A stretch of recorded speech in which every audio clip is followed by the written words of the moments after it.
الحمد للہ رب العالمین والصلاة والسلام علی رسولہ الکریم وآلہ وصحبہ اجمعین اما بعد فاعوذ باللہ من الشیطان الرجیم بسم اللہ الرحمن الرحیم واذکروا اللہ کثیرا لعلکم تفلحون صدق اللہ العظیم۔ سامعین محترم اعزائے گرامی، وہ اذکار نبویہ علی صاحبہ الصلاۃ والسلام جن کے ورد کی برکت سے انسان کو دنیا و آخرت کی برکتیں نصیب ہوتی ہیں، حفاظت اور حمایت کا اس کے ساتھ انتظام ہوتا ہے، سلسلہ واری ہم روزانہ ایک ذکر احادیث پاک کے حوالے سے آپ کے سامنے عرض کر رہے ہیں۔ آج کی اس نشست میں من جملہ ان اذکار میں سے مزید ایک ذکر میں سنانے جا رہا ہوں۔ اس کا عمل بھی یہ ہے کہ صبح شام ایک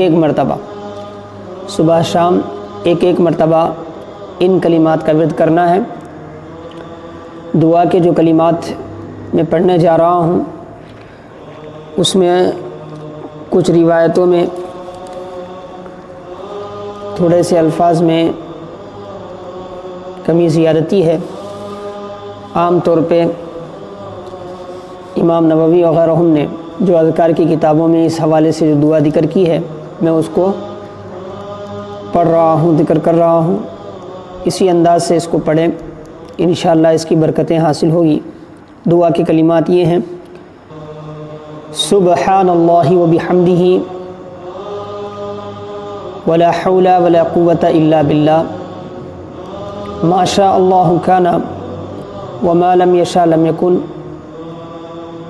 اعلم ان اللہ علی کل شیء قدیر وان اللہ قد احاط بکل شیء علما۔ یہ پوری دعا ہے، اس کو صبح شام ایک مرتبہ پڑھنا ہے۔ سبحان اللہ و بحمدہ لا حول ولا قوة الا باللہ، یا ولا حول ولا قوة الا باللہ، یا صرف لا قوة الا باللہ ولا قوة الا باللہ۔ یہ چاروں انداز میں سے کون سا بھی آپ کلمہ اضافہ کر سکتے ہیں۔ پھر ایک بار سماعت فرمائیں: سبحان اللہ و بحمدہ ولا حول ولا قوة الا باللہ ما شاء اللہ کان وما لم یشاء لم یکن اعلم ان اللہ علی کل شیء قدیر وان اللہ قد احاط بکل شیء علما۔ سبحان اللہ و بحمدہ ولا حول ولا قوة الا باللہ ما شاء اللہ کان وما لم یشاء لم یکن اعلم ان اللہ علی کل شیء قدیر وان اللہ قد احاط بکل شیء علما۔ اس کا ترجمہ یہ ہے: میں تسبیح بیان کرتا ہوں، میں پاکی بیان کرتا ہوں اس اللہ کی جو ہر عیب سے منزہ و مبرہ ہے، پاک ہے، اور تمام تعریفیں اسی کے لیے ہیں۔ نیکی کرنے اور گناہوں سے بچنے کی طاقت نہیں مگر اسی کی توفیق سے، اسی کے فضل سے، اسی کی عنایت سے۔ جو وہ چاہتا ہے ہو جاتا ہے اور جو وہ نہیں چاہتا نہیں ہوتا۔ میں جانتا ہوں، یقین رکھتا ہوں کہ اللہ ہر چیز پر قدرت رکھنے والا ہے، اور یہ کہ اس کا علم ہر چیز کو محیط ہے، یعنی وہ ہر چیز سے باخبر ہے، ہر چیز اس کے علم میں ہے۔ یہ اس دعا کا مطلب ہے۔ ان دعائیہ کلمات میں آپ دیکھیں تسبیح بھی ہے، تحمید بھی ہے، اور اعتراف صفات کمالیہ کا، اللہ کی ذات کے اعلیٰ صفات کا اعتراف بھی ہے، اور بندے کی طرف سے تفویض بھی ہے، اپنے آپ کو اللہ کے حوالے کرنا بھی ہے۔ سبحان اللہ و بحمدہ کہہ کر بندہ اللہ کی حمد و ثنا، اس کی تعریف و توصیف کرتے ہوئے اس بات کا اعلان کر رہا ہے کہ میرے اندر جو بھی اچھائیاں ہیں، جو بھی خیر مجھ سے ہو رہا ہے، جو بھی بھلائی میرے پاس ہے میں کر رہا ہوں، اور جس برائی سے بھی بچ رہا ہوں، کیونکہ برائی سے بچنا بھی بھلائی ہے، یہ سب کچھ اللہ ہی کی توفیق سے ہے، اللہ ہی کی عنایت سے ہے۔ انتہائی اعلیٰ درجے کا شکر کا کلمہ ہے یہ، لا حول ولا قوت الا باللہ۔ پھر مشیت الہی کا ہر شے میں کار فرما ہونے کا اقرار کرتے ہوئے بندہ کہتا ہے ما شاء اللہ کان وما لم یشاء لم یکن۔ وہی ہوتا ہے جو اللہ چاہتا ہے، جو اللہ نہیں چاہتا وہ ہو ہی نہیں سکتا۔ پورے اس کے نظام کو کیا ہے، اثر نو جو اس کو مانتا ہے اس کی تجدید کر رہا ہے، برملا اعتراف کر رہا ہے، اپنے ان کلمات کے ذریعے، اپنے اس عمل کے ذریعے سمجھا رہا ہے کہ وہ اللہ کے سوا کسی کو نہیں مانتا۔ پھر اس کے ساتھ ساتھ اللہ کی قدرت کا اعلان ہے کہ وہ ہر چیز پر قادر ہے۔ کون سی ایسی چیز ہے جس پر اللہ کی قدرت حاوی نہیں ہے؟ ہر چیز پر وہ قادر ہے۔ اور ساتھ ہی ساتھ اس کے وسیع علم کا اقرار کیا جا رہا ہے کہ اللہ ہی ہے جو ہر چیز سے واقف ہے۔ اب یہ کلمات ہیں، اس کا یہ مفہوم ہے۔ صبح ایک مرتبہ ان کلمات کو پڑھیں، شام میں ایک مرتبہ ان کلمات کو پڑھیں۔ اس کی برکت کیا ہے؟ اب حدیث پاک کے حوالے سے میں آپ کے سامنے عرض کروں گا کہ اس کی برکت کیا ہے۔ صحیح ستہ میں امام ابو داؤد نے اس حدیث پاک کو نقل فرمایا ہے، حدیث نمبر 5075 میں، اور اسی طرح امام ابو داؤد کے بعد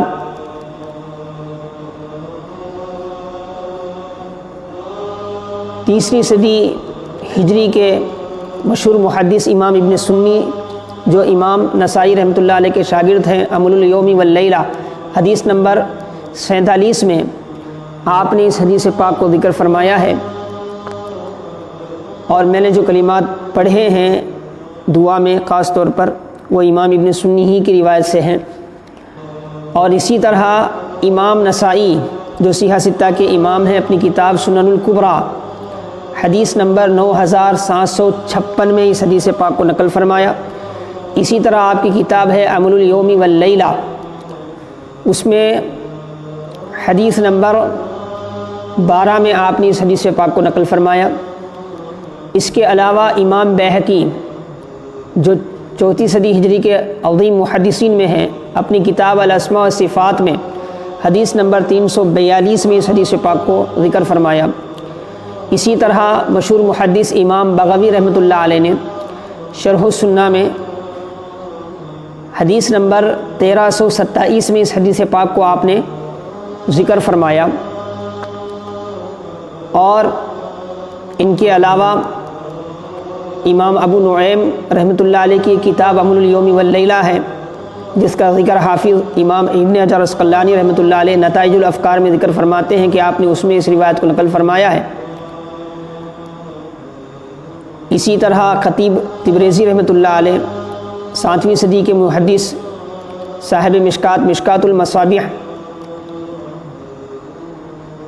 حدیث نمبر 2393 میں اس کو ذکر فرمایا ہے۔ اسی طرح امام ابن حجر عسقلانی رحمۃ اللہ علیہ نتائج الافکار جلد 2 میں اس کو ذکر فرمایا۔ کنز العمال میں علی متقی رحمۃ اللہ علیہ 3496 حدیث نمبر میں ذکر فرمایا۔ علامہ منذری رحمۃ اللہ علیہ الترغیب و ترہیب جلد 1 صفحہ نمبر 455 میں اس حدیث پاک کو ذکر فرمایا۔ امام نووی رحمۃ اللہ علیہ الاذکار حدیث نمبر 205 صفحہ نمبر 92 میں اس حدیث پاک کو ذکر فرمایا۔ اسی طرح امام جلال الدین سیوطی رحمۃ اللہ علیہ داعی الفلاح جو آپ کی کتاب ہے، اس میں حدیث نمبر 77 میں آپ نے اس کو ذکر فرمایا۔ اور بھی محدثین ہیں، خلاصہ کلام کیا ہے، یہ حدیث پاک الگ الگ محدثین نے اپنی اپنی کتابوں میں اس کو ذکر فرمایا ہے۔ بعض محدثین نے اس کی سند پہ ایک راوی کی وجہ سے ضعف کا حکم لگایا، جبکہ بہت سے محدثین نے اس کی سند کو حسن مانا ہے۔ میں امام ابو داؤد کی سنن سے اس حدیث پاک کی روایت اور اس میں جو برکت ذکر کی گئی ہے اس کو عرض کر رہا ہوں۔ حضرت سالم فراح روایت کرتے ہیں کہ ان سے عبد الحمید جو خاندان بنو ہاشم کے خدمتگار تھے انہوں نے اس کو روایت کیا، اور عبد الحمید سے ان کی والدہ جو نبی کریم صلی اللہ علیہ وسلم کی صاحبزادی کی خدمت گزار تھیں انہوں نے اس کو بیان فرمایا۔ اور حافظ امام ابن حجر عسقلانی رحمۃ اللہ علیہ روایت میں اس صاحبزادی کا نام نہیں ہے، آپ فرماتے ہیں کہ قرین قیاس یہ ہے کہ یہ سیدہ طاہرہ خاتون جنت حضرت فاطمہ رضی اللہ تعالی عنہا و علیہ السلام ہی مراد ہیں۔ آپ کی خادمہ تھی حضرت عبد الحمید کی والدہ، تو ان کی والدہ فرماتی ہیں مجھ سے آپ کی صاحبزادی یعنی حضرت فاطمہ، جیسا کہ حافظ ابن حجر عسقلانی رحمۃ اللہ علیہ فرماتے ہیں غالباً، تو انہوں نے اس روایت کو بیان فرمایا۔ روایت کیا ہے؟ ان النبی صلی اللہ علیہ وسلم کان یعلمھا، نبی کریم صلی اللہ علیہ وسلم یہ دعا اس صاحبزادی کو سکھاتے تھے، ان کو یہ دعا یاد دلاتے تھے، کان یعلمھا سکھاتے تھے یہ دعا۔ فیقول، اور فرماتے تھے قولی حین تصبحنا،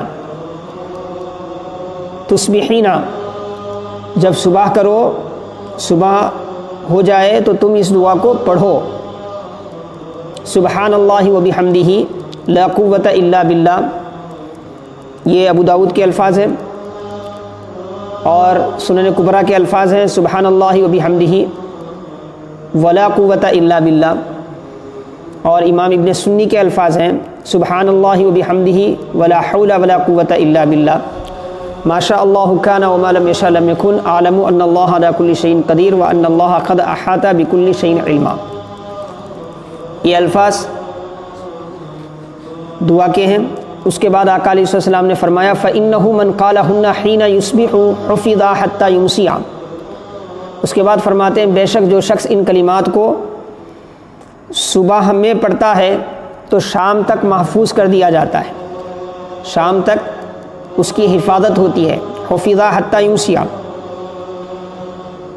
ومن قالہن حین یمسی حفظ حتی یصبح، اور جو اس کو شام میں پڑھتا ہے، ان کلمات کو شام میں پڑھتا ہے تو صبح تک کیا ہے وہ محفوظ کر دیا جاتا ہے۔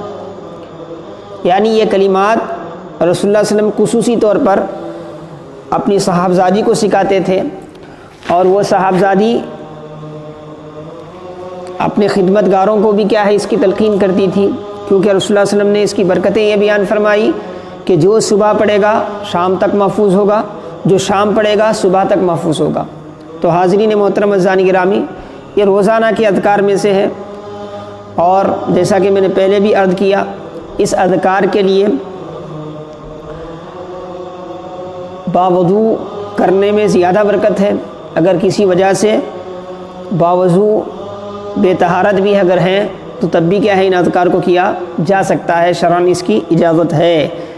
تو اب ان کلمات کو پڑھیں، سنت پر عمل کرنے کا ثواب بھی ہوگا، اور ان کلمات کے ذریعے ایمان بھی تازہ ہوگا، اور ساتھ ہی ساتھ اس کا اہم فائدہ کیا فرمایا گیا، بندہ حفاظت میں آ جائے گا، اور حفاظت مطلق ہے، اور مطلق کا مطلب کیا ہے، کن کن چیزوں سے، شیاطین سے بھی وہ حفاظت میں آ جائے گا، مصائب و آلام سے بھی وہ حفاظت میں آ جائے گا،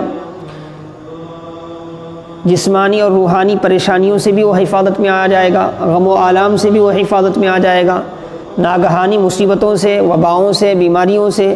اللہ اکبر کبیرہ۔ رسول اللہ صلی اللہ علیہ وسلم کے